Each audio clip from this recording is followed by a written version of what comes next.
guys, welcome back to my channel. You are watching Jara. And if you're new here, my name is Jara and I make vlogs about my life here in Japan in general. Okay? And today, gusto ko lang gumawa ng video wherein I can update you guys of what's going on in my life and kung ano man yung mga pinagkakabalahan namin sa school and things na hindi ko naman masyadong sinishare sa mga videos ko. So, I don't know what to call this series yet, but basically I want it to be like a kwentuhan series and I can talk about my experiences, mga stories na hindi ko pa sinishare sa iba kong videos.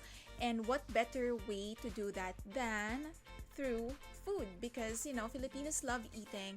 It's not a meeting, it's not a celebration or a gathering if there is no food. Okay, so today this is what I'm eating, and whenever I crave pizza, usually I just use the Domino's app and then I order it. It's really easy, everything is in English, so when I'm craving pizza, this is an easy fix, right? So I will just insert a screenshot of what I'm eating from my view. Okay, so yeah, alright, so let's start. Okay, so normally guys, nagmi-meal prep talaga ako. So I prepare food for 5, sometimes 6 days. Yan. And usually I would prepare lunch and dinner in advance. Okay, why do I do that? Pakagat muna.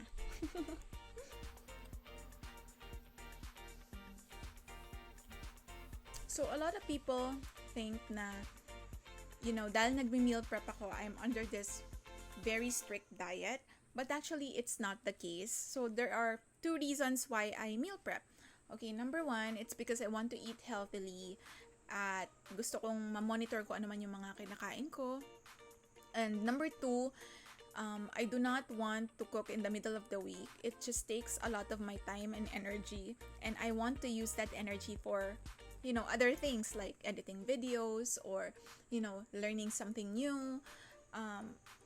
I'm just a lazy cook. So, yeah, I only meal prep once or twice a week. Okay? So, yun yung dahilan.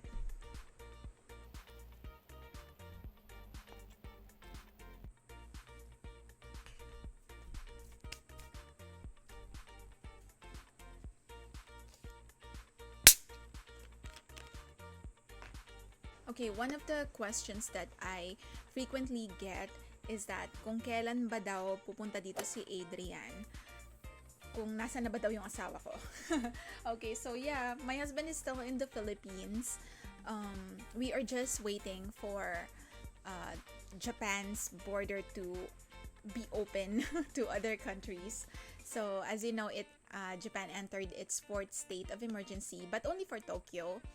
Yeah, and yeah, I think in my previous videos, you already know that meron na kaming certificate of eligibility. So you use the certificate of eligibility to apply for a visa in the Philippines. But unfortunately, hindi pa bukas yung embassy ni Japan sa Pilipinas. So we're still waiting. And nakakatawa kasi last week, yung agency kong, you know how it is in the Philippines, right? So the Embassy of Japan does not accept applications directly. You have to go through an agency. So this particular agency posted a video about the current status of the COE and the other requirements for applying for a visa. And then they on that video they said na go ahead and renew your documents. So ako naman, I'm like, okay, kinausap ko yung supervisor ko. Yung mga supervisor ko, nanghingi ulit ako ng certificate of employment. I asked my other supervisor to take me to the town hall where I can get my tax certificate. And then after 3 days, nag-release ng announcement si embassy na, okay, because of the current situation, we are extending the validity of the certificate of eligibility again. So, I'm like, okay, muntik na ako mag-panic, but I think somehow it's good news because I don't have to gather all the documents again. Ayun. So, lesson learned, I guess, just wait. Uh, wait for wait for the announcement from the correct source. So, yun. Uh, I don't know. Sometimes I feel sad. I feel disappointed na wala pa rin dito si Adrian. Kasi it's been really a long time, We got married in 2019 and he came here with me, and then March 2020 he had to go back because of his work, and also may lockdown nung time na yon, and then since then hindi na siya nakabalik dito. So it's been more than a year. So, and technically we're still newlyweds. So yeah, sometimes I feel sad. I feel, bakit ganito? But Aiden and I have been through so many things together, and hindi ko naman sinasabi na madali lang to, pero compared sa mga na-experience ko in the past, I think this is, just a bump. Kayang-kaya to. We're just waiting for Japan. It's just a matter of waiting. So, yun.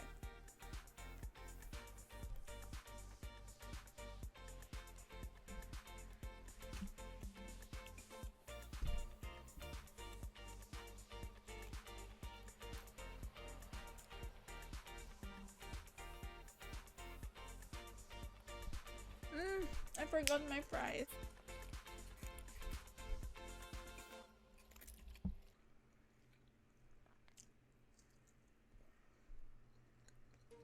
This is oven baked garlic fries. It's really good.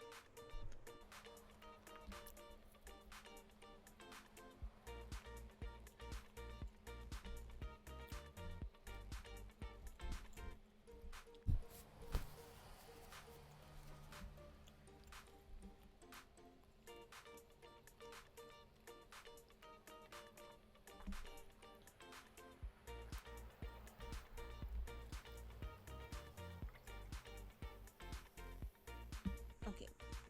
So, pag-order kayo, if you're here in Japan and you're gonna order pizza, I highly recommend um, to try the different crusts. So, I usually go for the ultra. I usually go for the ultra thin crust. Yun, na-try ko na yun. And, yeah, it's really good. And, masarap siya, lalo na pag bagong luto. But recently, I have been enjoying the cheese and roll crust. So, you know how it is na puro tinapay lang. Minsan nakakasawa, diba? But this one has cheese inside the crust. So, it's cheese and roll. It really bursts in your mouth and wala, ang sarap talaga. I cannot put it into words. Just buy it and try it.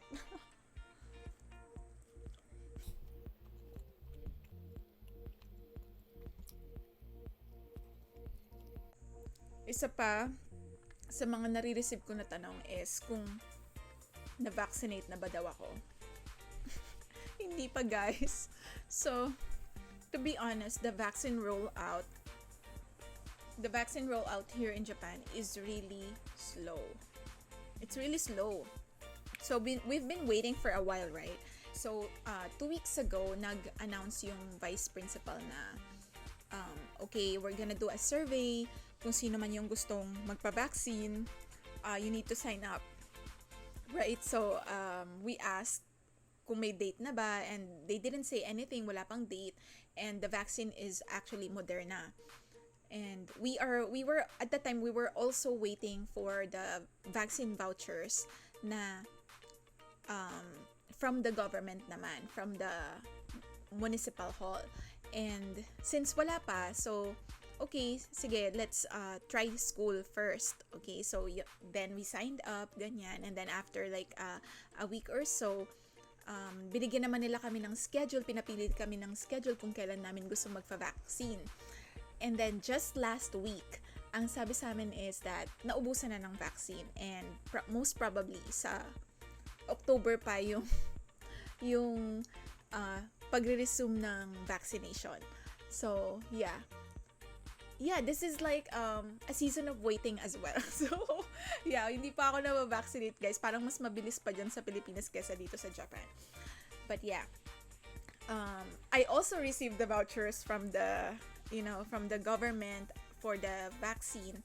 But yun, we just have to send like a confirmation through mail that we want a schedule for the vaccination. Pero yun nga, we all know na nasa October pa talaga dadating yung vaccines. Ayun.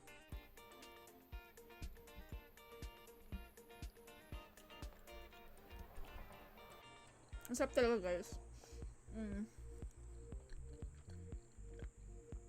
I don't know kung mawiwirdohan kayo, but Japan puts all sorts of things on their pizza. They have corn on their pizza, mushroom. Mushroom okay lang, parang nakakita na ako ng ganun. Nakatikim na ako ng ganun sa Pilipinas. But then this one is like garlic, potatoes, and then may pesto based na sauce. So it's really weird. But I've been ordering Domino's for quite some time now. So okay naman siya. It grew on me. Ngayon gusto ko na siya. I don't mind the potatoes on the pizza. You know.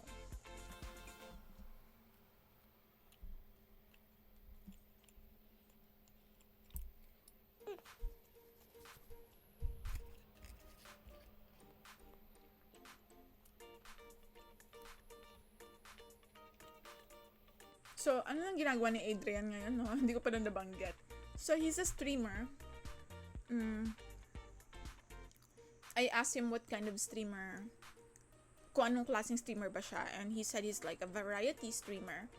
So, it just means that he plays different kinds of games on his streams. And, to be honest, I find my husband really entertaining. So, he's the kind of person that you can probably relate to a lot. He's exactly the opposite of my personality. So, to be honest, medyo seryoso ako, and it takes a while for me to warm up to people. But Adrian is really spontaneous, and he can easily adapt, Ang galing-galing niyang makisama, and if you're into streaming or watching streams, I hope you can check out his Twitch account, Twitch server. I don't know what you call it, but yeah, I will put it in the description box below for you. So yeah, he streams regularly, and I hope you find him entertaining.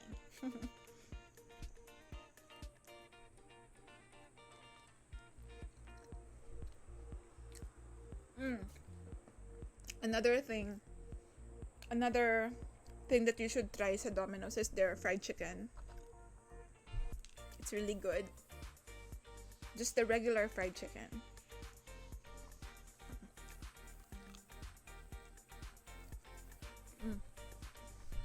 Hindi na siya masyadong crunchy. Kasi kanina pa siya.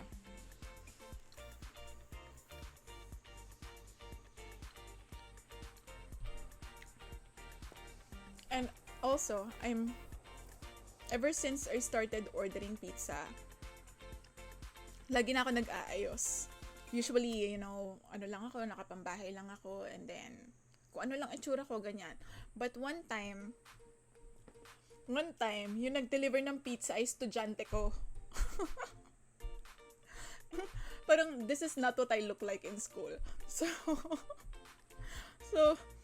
nagulat kami parehas kasi nga, Jara Sensei. Actually, palagay ko hindi naman siya nagulat kasi nasa receipt naman yung name ko. And ako yung nagulat kasi I don't know that he was the one who's supposed to deliver. Usually sa my Domino's pizza app, you can kind of see who is the delivery delivery guy. So nakalagay doon kung ano yung hobbies niya, recommendation niya sa menu. But at that time, hindi ko chinek. hindi ko chinek kung sino yung magde-deliver. And so, nagulat na lang kami parehas. Nagkagulatan kami. And then, siya naman yung nakita niya ako. Sabi niya, Jara Sensei, let's take a photo together. It's like, hindi daw maniniwala yung mga friends niya na nag-deliver siya sa akin ng pizza kung walang photo. Okay, nagpicture kaming dalawa. And then, yeah. Ngayon, lagi na ako nag-aayos whenever I order pizza.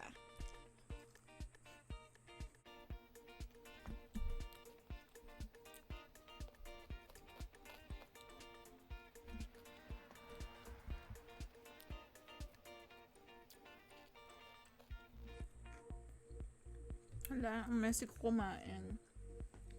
Anyway.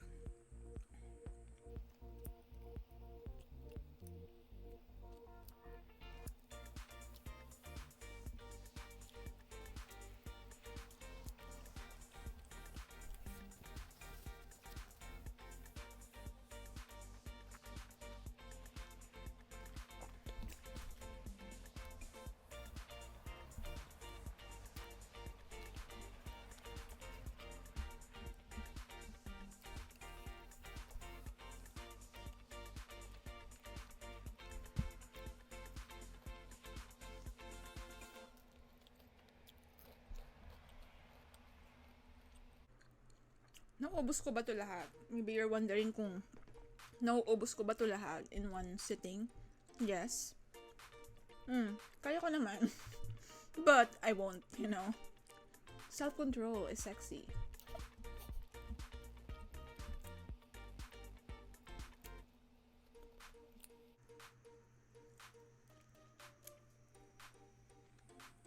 My biggest fear right now is madumihan yung mic ko. Okay? Just in case you're wondering, this is a Razer Siren Mini.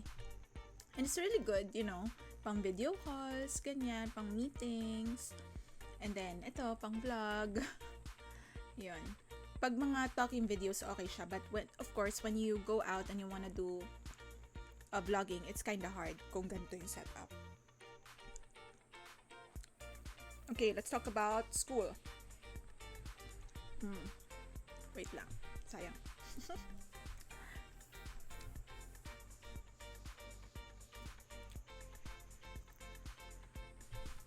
Okay.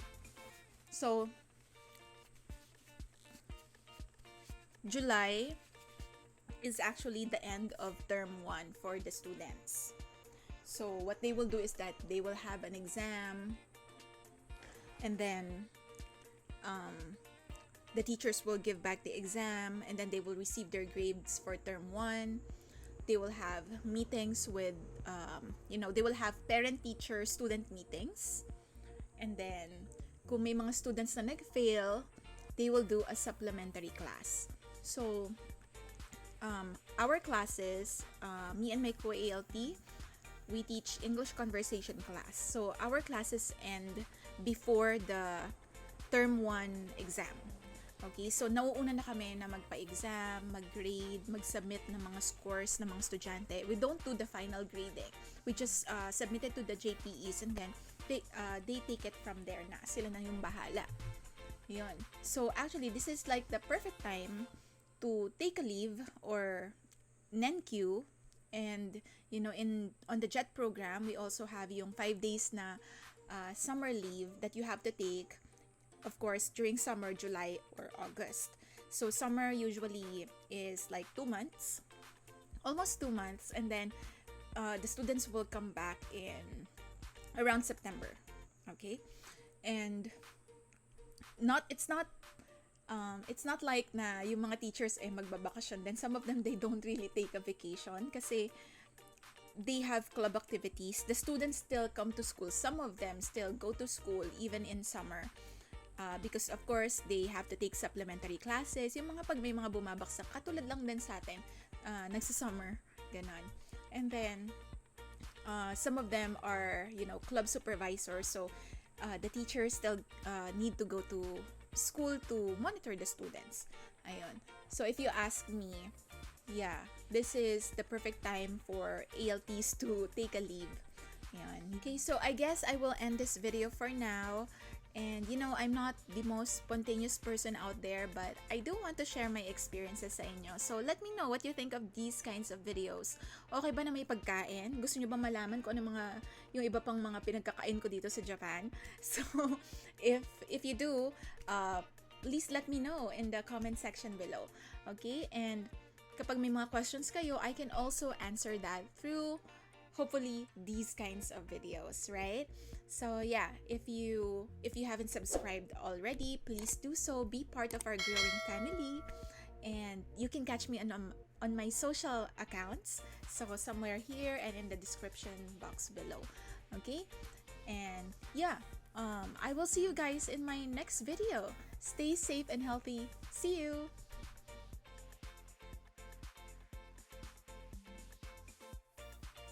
Okay guys, I think I will end my video here for now.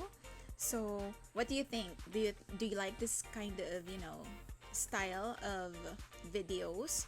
Do you have any comments, suggestions? Feel free to type it in the